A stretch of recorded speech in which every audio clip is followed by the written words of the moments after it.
মুসলিম উম্মার মধ্যে যে ভাগাভাগি, পরস্পর মারামারি, পরস্পর দ্বন্দ্বের ইতিহাস, এটা কেন সৃষ্টি হলো এবং কিভাবে হচ্ছে? যদিও আমাদের নবী এক, যদিও আমাদের কোরআন এক, আমাদের সব কিছুই এক, কিন্তু কোন জায়গায় বিভক্তির কারণে, কোন জায়গাতে আমাদের পারস্পরিক দূরত্বের কারণে আমরা পরস্পরের মসজিদে পর্যন্ত হামলা করতে অগ্রসর হয়ে যাচ্ছি। এক্ষেত্রে আমরা যেটা বলতে চাই,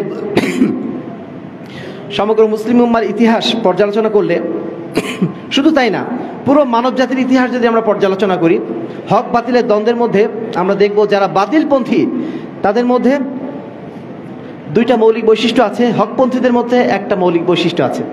হকপন্থীদের, বাতিলপন্থীদের বৈশিষ্ট্য কি? এদেরকে আমরা বলতে পারি, একটা হচ্ছে আহলুল আহওয়া, আর একটা হচ্ছে আহলুত তাফরিক।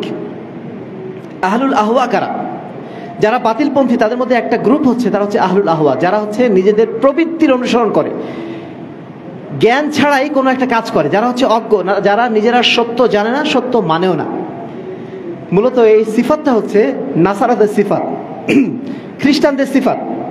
আল্লাহ রাব্বুল আলামিন সূরা ফাতিহার শেষ দিকে যেটা বলছেন, গায়রুল মাগদুবি আলাইহিম ওয়ালাদ-দালিন, হে আল্লাহ রাব্বুল আলামিন, আপনি আমাদেরকে তাদের পথে পরিচালিত করেন না যারা হচ্ছে মাগজুব, মানে কি?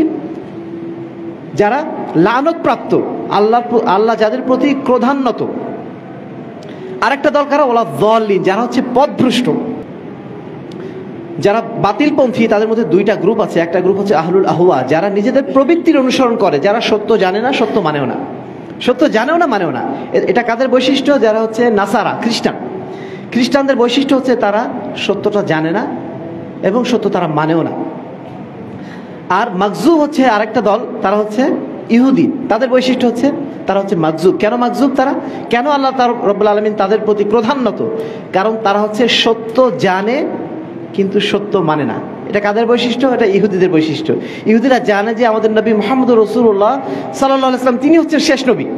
তারা স্পষ্ট জানে যে কোরআনে যেটা বলা হচ্ছে, ইয়ারিফুনাহু কামা ইয়ারিফুনা আবনাহুম, তারা আল্লাহ রসুলকে সেইভাবে চিনত যেইভাবে তারা নিজেদের সন্তানদেরকে চিনত, কিন্তু তারা তাকে গ্রহণ করেনি। কেন গ্রহণ করেনি? তাদের স্বার্থের কারণে, তাদের অহংকারের কারণে, যে আমাদের নবী আসবে, আমাদের নবী আসবে আমাদের গোষ্ঠী থেকে, আমাদের বংশ থেকে। সেটা না এসে আসলো ইব্রাহিমের বংশ থেকে, ইসমাইলের বংশ থেকে। কেন ইসমাইলের বংশ থেকে আসলো? এই হিংসার কারণে তারা আল্লাহ রসুলকে গ্রহণ করেনি। এই দুইটা বৈশিষ্ট্য মুসলিম উম্মার মধ্যেও শুরু থেকেই চলমান। একদল মুসলমান আছেন যারা ইসলাম সম্পর্কে তেমন কিচ্ছু জানেন না, জানেনও না, মানেনও না। এটা হচ্ছে বাংলাদেশের অধিকাংশ মুসলমানের অবস্থা। তারা সত্য জানে না, তারা কোরআন হাদিস পড়েন বটে, কোরআন হাদিস সম্পর্কে তাদের ধারণা একেবারেই নেই, কিছুই জানেন না। এই জন্য আল্লাহ বলছেন তাদের সম্পর্কে, বালিত্তাবা আল্লাযীনা যালামু আহওয়াআহুম বিগাইরি ইলমিন, যারা জালেম, যারা ভুল পথের অনুসারী, যারা ভুল পথকে অনুসরণ করে, তারা মূলত আহওয়াআহুম, তারা তাদের নিজের প্রবৃত্তির অনুসরণ করে, বিগাইরি ইলমিন, না জেনেই। এই যে যারা আজকে মসজিদটা ভেঙেছে, যারা আজকে মসজিদের উপর আক্রমণটা চালালো, আপনারা কি মনে করছেন তারা খুব বেশি কিছু জানাশোনা লোক? হ্যাঁ, যারা পিছনে ছিল তারা কিন্তু জানাশোনা লোক, তাদের বৈশিষ্ট্য আমরা পরে নিয়ে আসছি। কিন্তু যারা সাধারণ মানুষ তারা তো কিছুই জানে না, ছোট ছোট ছেলে পেলে যারা ইসলাম সম্পর্কে কিছুই জানে না, এই সমস্ত লোকগুলোকে লেলিয়ে দেওয়া হয়েছে।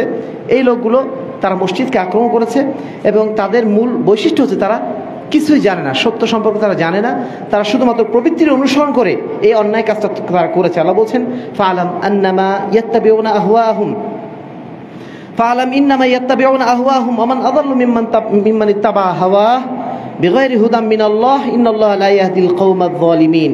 নিশ্চয়ই তুমি জেনে রাখো,